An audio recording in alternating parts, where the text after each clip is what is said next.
Hi class. Today we're going to continue our lesson on fair process and managing in the knowledge economy. So today we're going to go through that first. We're going to look at a video by Stephen Johnson, Where Good Ideas Come From, and then we're going to do a reading on the hard work of being a soft manager. So as we continue our conversation on fair process, we want to make sure we have full understanding of what that means and what the implications are. So when we go back to the old models of thinking of what makes businesses or economies successful, we look at traditional resources, land, labor, and capital, right? So those types of things I can easily measure, I can easily hire for, I can easily mine, I can easily access with traditional kind of methodology. But the reason why we're talking about fair process, and I'm kind of hammering this down so firmly, is that new resources that we're identifying cannot be managed in the same way as land, labor, and capital, in the same way that our traditional resources can. Knowledge can't be managed that way, right? Knowledge or ideas of your workers cannot be forced or supervised, right? You cannot force someone to give you an idea. You cannot convince them to collaborate with you. That has to be voluntary, right? These people, your employees, your workers, have to be willing to give of their ideas and to participate with you to make better ideas and to make sure the workplace is cohesive. And so I mentioned this before. I talked about people can't be forced. You can't force an idea out, and any idea that you force to come out might not be great. It might not be accurate. It might not be worthwhile. Right, so what's going to enable your employees to volunteer their ideas, volunteer their collaboration, want to share creativity and innovation, right? That trust, that integrity, that safety, that willingness to participate with you as an employer has to be there. And how do you do that? And I contend that the knowledge economy is better accessed using fair process, ensuring that your people believe that you have their best interest at heart. They believe that you want to know what they want to say. They believe that you want to hear them and you want to collaborate with them and you want to give them credit where credit is due. Right? And so we're going to make sure that we use methodology that keeps your people and the knowledge economy flowing in your business. And so the past models of accessing traditional resources or industrial revolution types of things, where things are very much piecemeal, where we're going to pay for work or work for pay, your organizational classical management theory, right? That is a very distributive justice kind of model, right? Those methodologies don't necessarily work with the knowledge economy. The distributive justice model talks about receiving the right compensation, which will lead to fulfilling of certain obligations, which would be incentives, rewards, and types of structures to make sure that your workers are doing what they're supposed to be doing. Right? It's much easier to tell someone who works for you that you get paid this many dollars for every thing they create, every tree they plant, every car they build. Or if you work on commission, right? You are working for the amounts of money, and so the compensation is tied directly to your ability to produce things, right? Those incentives are useful for that type of work, but when we're talking about work about knowledge and ideas, distributive justice is not as effective, right? How can you be forced to give a good idea, right? When that pressure exists, you'll realize that creative, innovative, out-of-the-box ideas are less likely to happen when that kind of compensation is involved. So that's distributive justice. It works in certain types of things, but when you talk about the knowledge economy, it's not going to be as effective.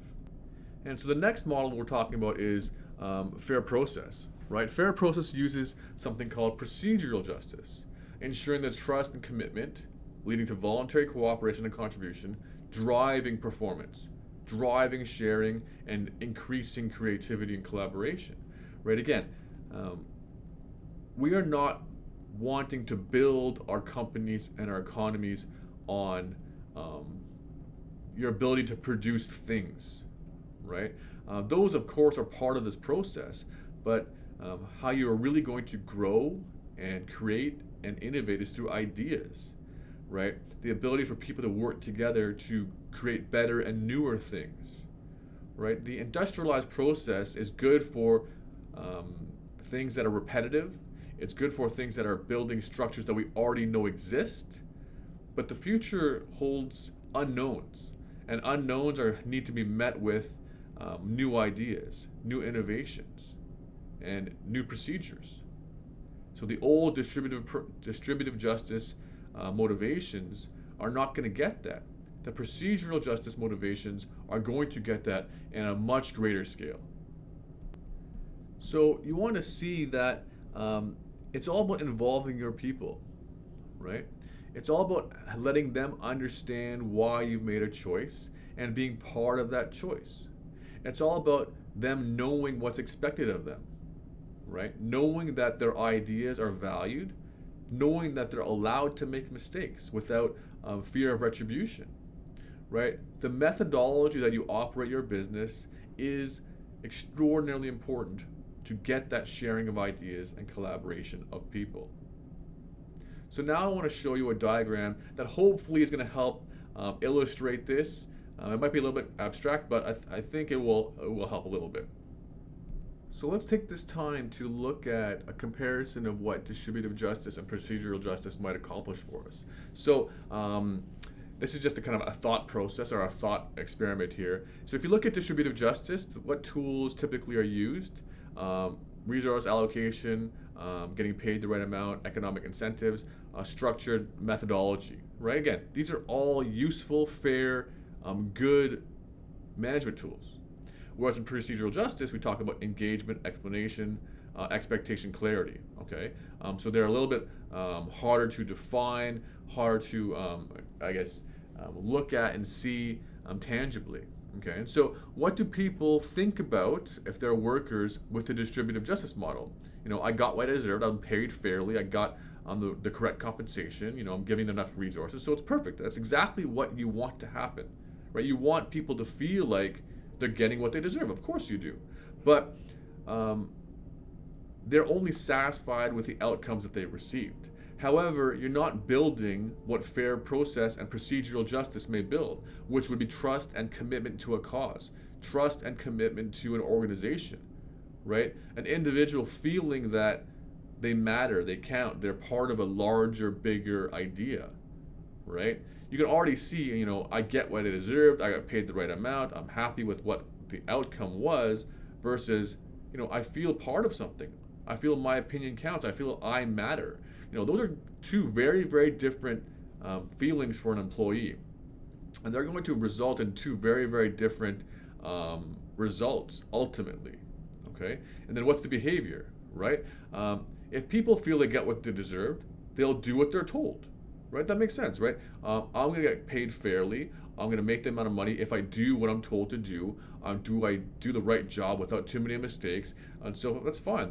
They are complying with what is necessary. They have compulsory cooperation, because if they don't get the money they deserve, they'll not do what they're told, right? This is compulsory. They're going to get paid because they do this, right? So it's not so voluntary anymore, right? Whereas in fair process and procedural justice, people volunteer their time.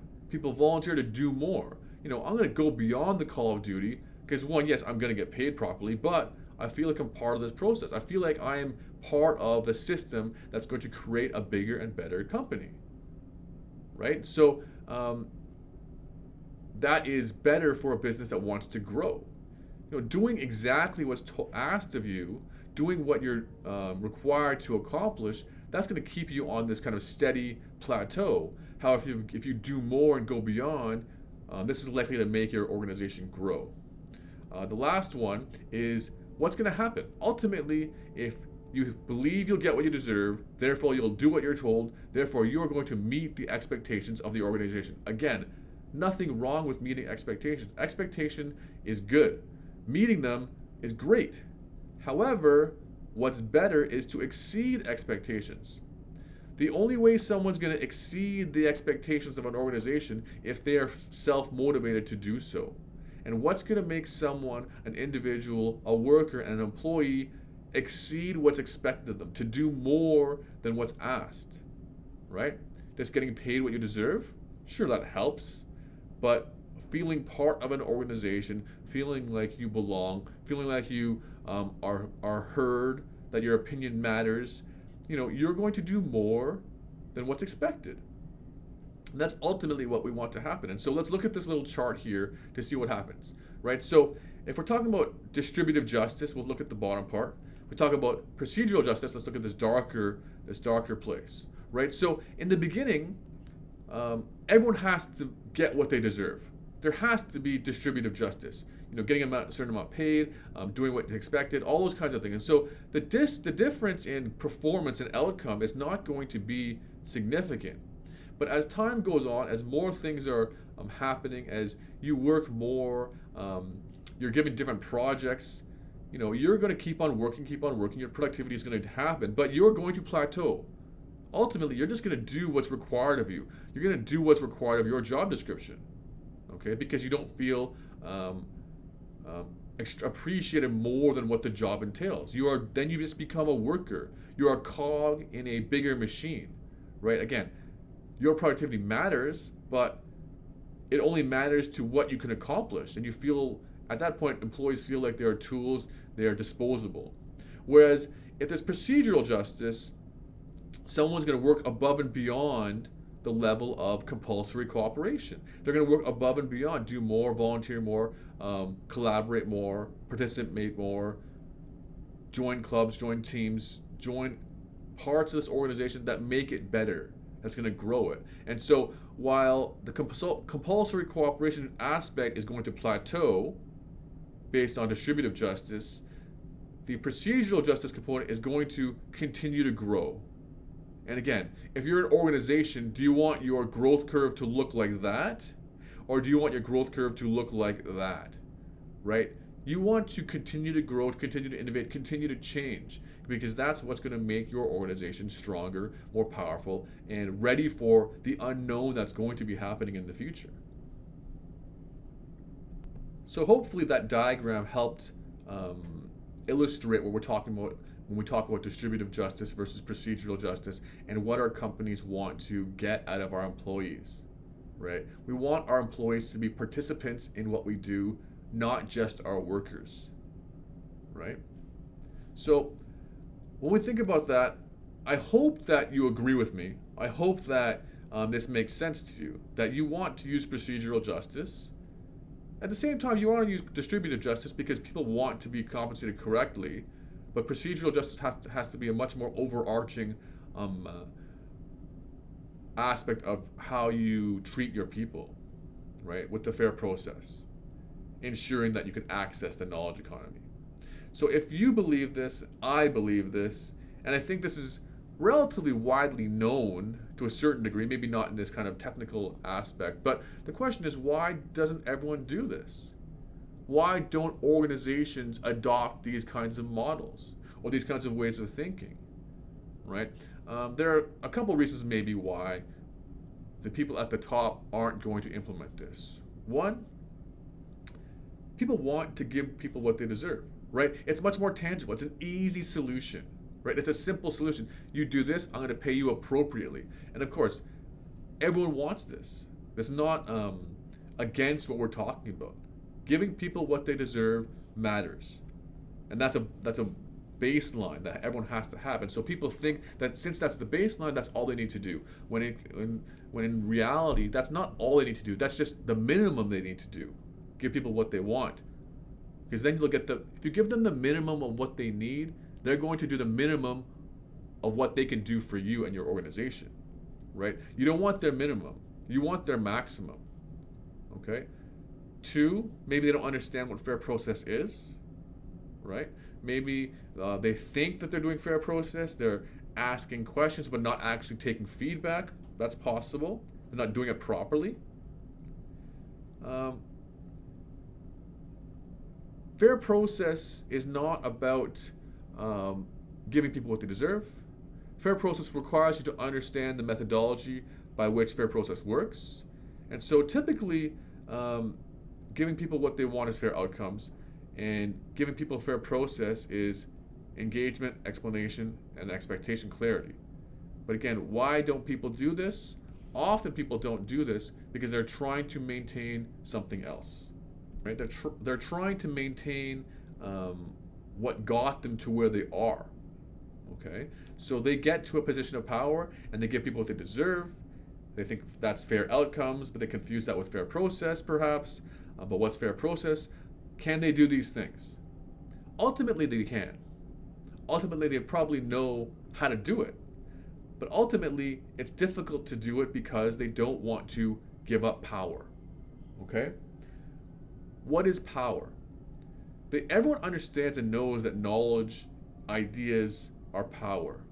And so to create fair process, one, the manager does not want to relinquish power, because by opening up conversations, you open things up to be doubted. You open things up to have people question what you're doing, to not be in control of what happens, right?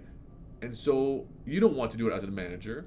And also people, if they don't believe that you want to do it, aren't going to give you their knowledge, right? And so there's going to be this tension behind people wanting to retain power.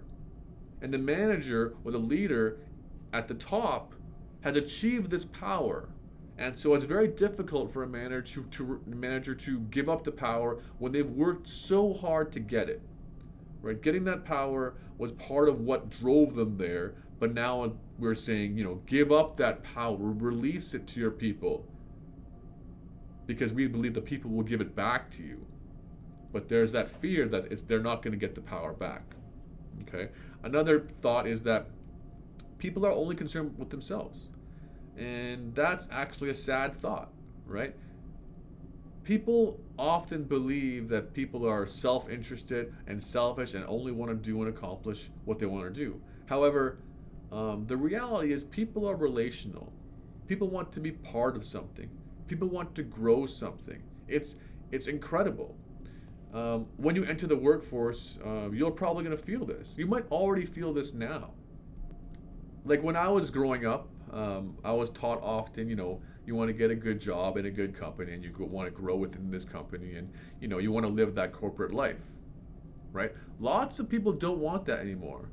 Lots of my colleagues and friends don't want that, right? Even myself, right? You quit a corporate job to do something else what you want to do. I have lots of friends who are giving up massive salaries in banks or in big companies to find a job in a startup. Right? Because they want to be part of something. They want to grow something. They want to be part of something bigger, right? And not necessarily to work for this corporate machine that maybe doesn't value their opinion that much, right? So people aren't only concerned with themselves. This is fundamentally untrue, right? People need relationships. People need to be part of something. People need to be given meaning. Right? And if you're in an organization that does not allow your voice to be heard, you're slowly going to lose meaning for being there. But if you're part of something where you can speak up, your ideas matter, you can collaborate, there is greater meaning in what you're doing. So that's fair process in a nutshell. Accessing the knowledge economy, trying to figure out how to do it, and trying to figure out why do people not do it, right? And so I want to stress upon yourselves that you need to do fair process, and you need to want to work for bosses that do fair process, right? Seek that out. Find those people. Find those organizations. Like, you don't have to take the first job that comes to you, right? Find a place where you want to work. Of course, get the experience, but look at what companies stand for. Look at what they mean. Look at what they want to do. Okay. The next part of today, I want you to watch this video. I posted it, so please go on the course wall and take a look at the post.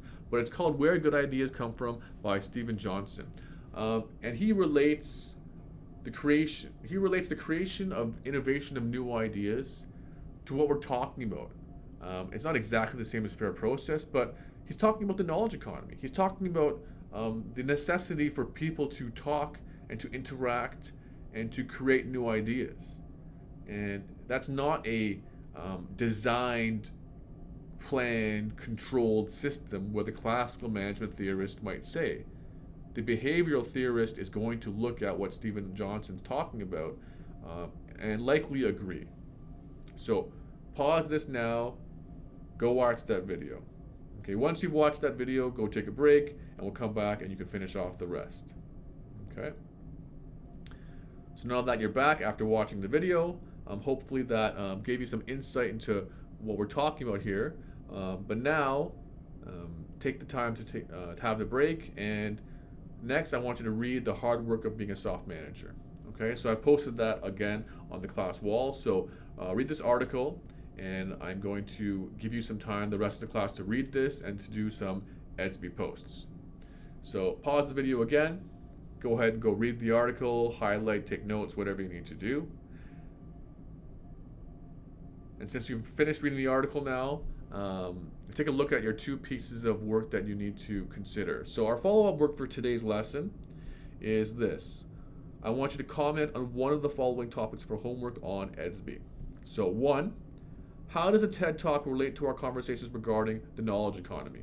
Okay, so this TED Talk talks about ideas, and so I want you to relate that to our conversations of fair process and the knowledge economy and make an Edsby post on that. Okay?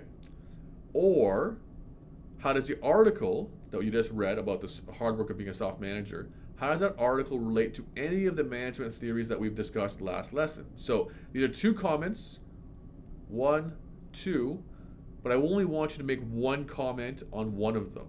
Think about them both, consider them both, because when we do work, we'll probably be talking about them both, but I want you to post on Edsby one of the topics, not them both. Okay, so that's your follow-up work, and I hope today you had a good lesson.